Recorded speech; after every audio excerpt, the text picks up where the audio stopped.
On écoute. La population soutient véritablement le dirigeant du pays.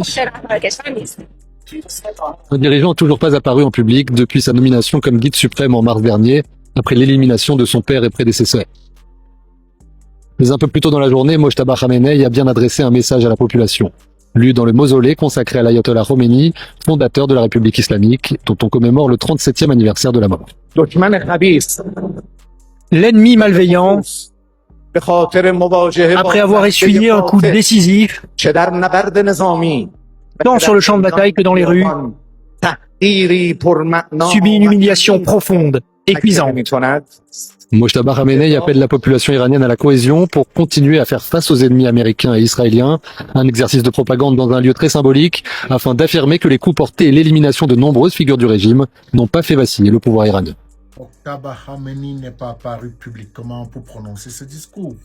Son message a été lu par un représentant dans le mausolée de l'ayatollah Khomeini. Et c'est précisément ce détail qui mérite l'attention, mesdames et messieurs. Depuis des mois, les adversaires de l'Iran cherchent à démontrer que les frappes, les assassinats ciblés et la pression militaire ont fragilisé le sommet du pouvoir. Pourtant, même sans l'apparition publique du nouveau guide suprême, la machine politique iranienne continue d'envoyer le même signal. Le système fonctionne.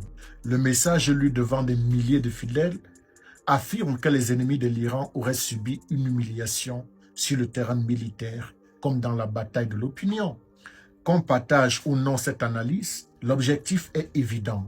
Convaincre la population que le pouvoir reste maître de la situation, malgré les pertes subies.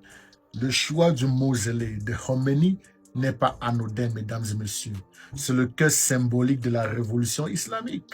En faisant lire ce message à cet endroit précis, le régime cherche à établir un lien direct entre son fondateur et ses dirigeants actuels.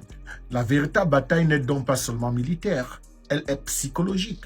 Car dans toutes les guerres, survivre est une chose, mais convaincre son peuple que l'on reste fort malgré les coups reçus est souvent la victoire la plus importante. Vous voyez comment les Iraniens sont rassemblés pour célébrer leur victoire. Alors, qui a gagné?